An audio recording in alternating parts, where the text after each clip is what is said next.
시편 50편 아삽의 노래 1절부터 6절까지의 말씀입니다.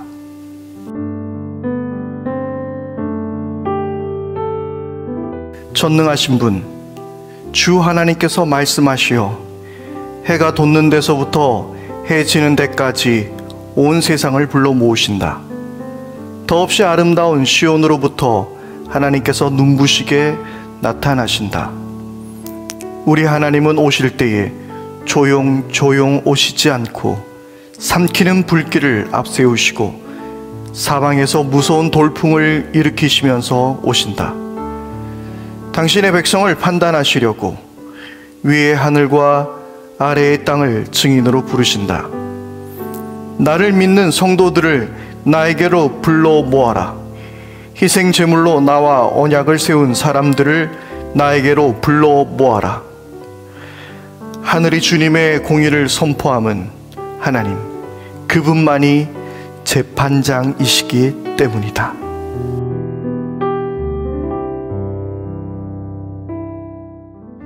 할렐루야. 참 좋으신 우리 하나님 이름을 찬양합니다.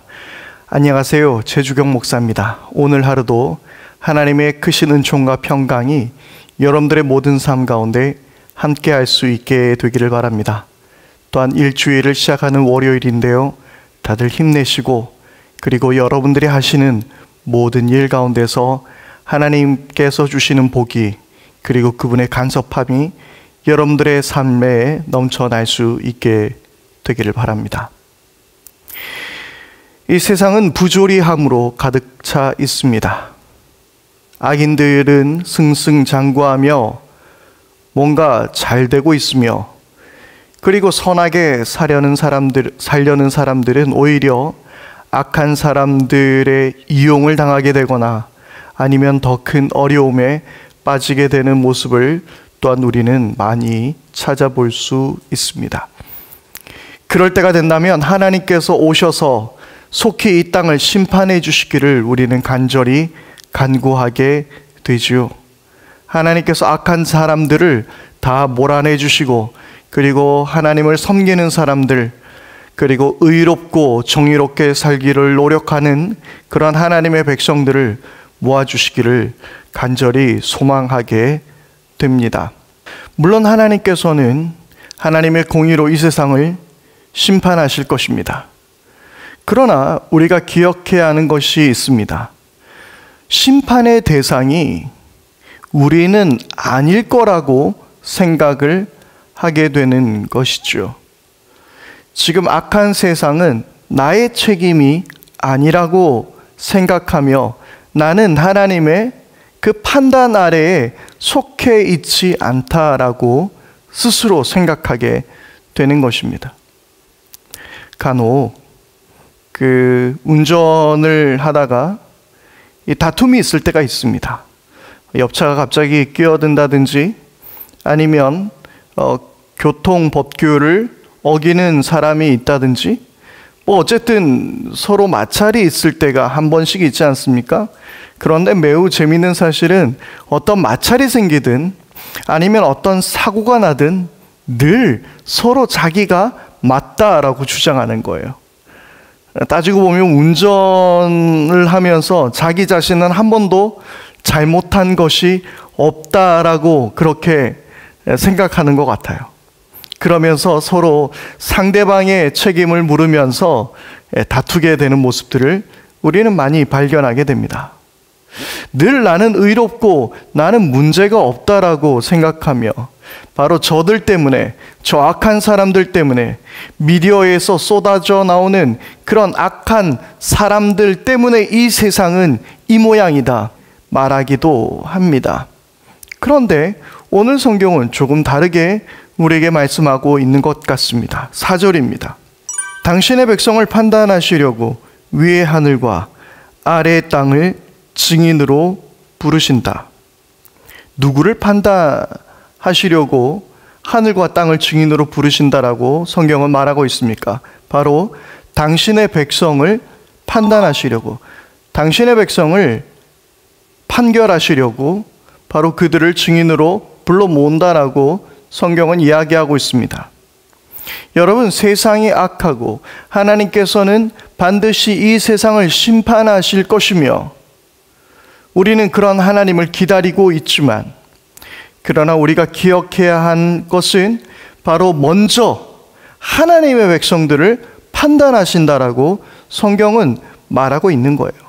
나와 별개인 것 같았던 사건이, 나와 별개인 것 같았던 이 세상의 그 타락이 결코 별것이 다른 것이 아니라고 우리는 스스로 깨달아야 하는 것입니다. 미디어에서 쏟아져 나오는 온갖 사건, 사고들을 바라보면서 우리는 세상을 판단하면서 말세다, 세상이 왜 이런가, 이렇게 우리는 반응을 하게 되지만 정작 우리는 우리 스스로를 돌아봐야 하는 것입니다. 세상이 교회를 어떻게 바라보고 있는지 우리는 과연 그것에 민감하게 반응하고 있습니까? 세상을 향해서 손가락질을 하면서 동시에 세상은 우리 교회를 향해서, 하나님의 백성을 향해서 어떤 손가락질을 하고 있는지 우리는 다시 한번 생각해 봐야 할 것 같습니다. 베드로전서 4장 17절에도 이렇게 말씀합니다. 하나님의 집에서부터 심판을 시작하실 때가 되었기 때문입니다. 심판이 우리에게서 먼저 시작되면 하나님의 복음에 순종하지 않는 자들의 마지막이 어떠하겠습니까? 하나님의 집에서부터 심판이 먼저 되는 거예요. 먼저 우리 스스로를 돌아봐야 합니다.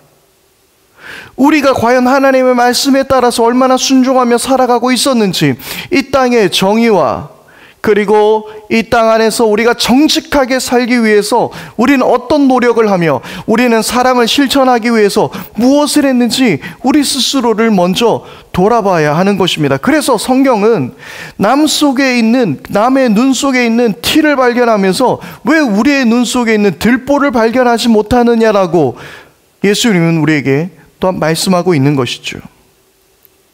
여러분, 그런데 이 하나님의 판단의 대상, 그 하나님의 백성들은 특히나 또 어떤 사람이라고 성경은 이야기하고 있습니까? 5절 말씀입니다. 나를 믿는 성도들을 나에게로 불러 모아라. 희생 제물로 나와 언약을 세운 사람들을 나에게로 불러 모아라. 어떤 사람들이 그 판단의 대상이 되어지고 있습니까? 바로 하나님을 믿는 사람, 하나님 앞에 예배하는 사람들이라고 말하고 있습니다. 여러분, 우리는 스스로 하나님을 믿는다라고 말하고 있습니다. 우리는 정성스러운 예배를 드린다라고 생각하고 있습니다. 그러나 분명 하나님은 판단하실 것입니다. 여러분들의 예배가 정말 정성스러운 예배였는지, 여러분들의 삶이 정말 하나님을 믿는 자의 삶으로 온전히 살아왔었는지 우리 스스로를 돌아봐야 하는 것입니다. 그러나 여러분, 우리가 한 가지 감사할 것은 사실 이 하나님의 심판은 바로 예수 그리스도의 십자가로 말미암아 모든 심판이 사라지게 되었다라는 것입니다. 심판을 안 받는 것이 아니라 심판을 예수님이 대신 받으셨다라는 것입니다. 그래서 우리는 장차 심판에 이르지는 않습니다. 로마서 8장 1절의 말씀입니다. 그러므로 그리스도 예수 안에 있는 사람들은 정죄를 받지 않습니다. 아멘. 그렇습니다. 저와 여러분들은 하나님 앞에 어떤 정죄를 받지 않는 예수 그리스도 안에서 새로운 하나님의 백성이 되었습니다. 거룩한 하나님의 백성으로 하나님 앞에 설 수 있게 되었습니다. 그러나 여러분, 우리가 정죄함 받지 않고 심판에 들지 않고 오직 예수님께서 우리의 심판을 대신 지셨다고 해서 우리는 우리의 멋대로 살아서 되는 것일까요? 우린 우리의 하고 싶은 일대로 살면 되는 것일까요? 그렇지 않습니다. 팀 켈러는 이 부분에 대해서 이렇게 말하고 있습니다. 그리스도인들은 더 큰 사랑과 용서를 받았습니다. 하지만 그와 동시에 적용되는 잣대도 더 엄격하고 엄정합니다.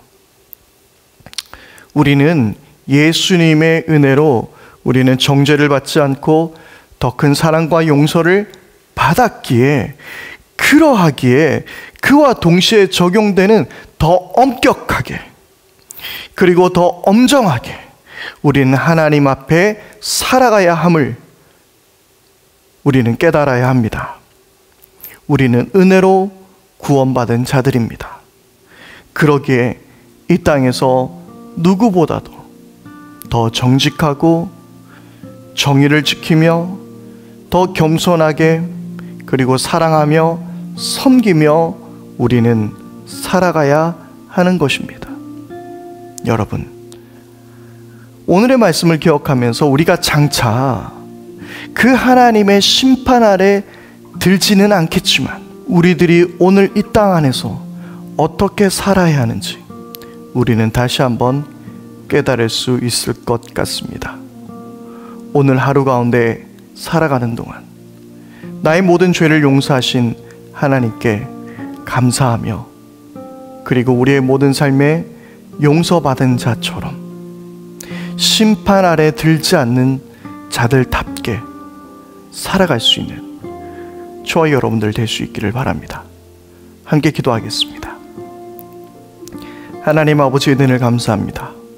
주님, 심판이, 하나님의 판단이 나와는 상관없는 것이라 생각하지 않게 하옵소서. 내가 예수 그리스도의 은혜로 구원받은 자라면 그에 알맞게 더욱더 이 땅 가운데 겸손하게 그리고 정의와 공의를 행하며 사랑하며 섬기며 살아갈 수 있는 우리 모두 되게 하여 주옵소서. 우리 주 예수 그리스도 이름으로 기도드립니다. 아멘. 이제 우리 함께 합심하여 기도하겠습니다. 첫 번째로 우리 기도할 때는 하나님, 우리로 하여금 모든 삶 가운데 하나님의 말씀에 순종하면서 더욱더 거룩하게 그리고 정결하게 그리고 사랑하며 섬기며 정의를 실천하고 그리고 정직하게 살아갈 수 있는 우리들의 삶이 되게 하여 주옵소서. 우리 그렇게 함께 기도하기를 바랍니다. 그리고 우리 두 번째로 기도할 때 이 세상의 악함이 저들 때문이라는 그러한 교만에 빠지지 않게 해 주시고 더욱더 겸손하여 나의 삶에서 하나님의 아름다운 사랑을 이루어 나갈 수 있는 그러한 한국교회, 그러한 우리들이 되게 하여 주옵소서. 세상이 우리를 향한 손가락질을 꼭 기억하게 해 주시고 더 열심히 살아내는 그리스도인들 되게 하여 주옵소서. 그렇게 기도하기를 바랍니다. 그리고 끝으로 세 번째로 우리 함께 기도할 때는 코로나19로 힘들어하는 이 대한민국을 위해서 기도해 주시기를 바랍니다. 그리고 또한 더 이상 확진자가 더 많이 생기지 않도록 빨리 사회적 거리두기 2단계가 빨리 끝이 나고 그리고 빨리 정상으로 돌아올 수 있도록 위해서 기도해 주기를 바랍니다. 오늘도 주님의 은혜 가운데 승리하는 복된 날 되기를 바랍니다.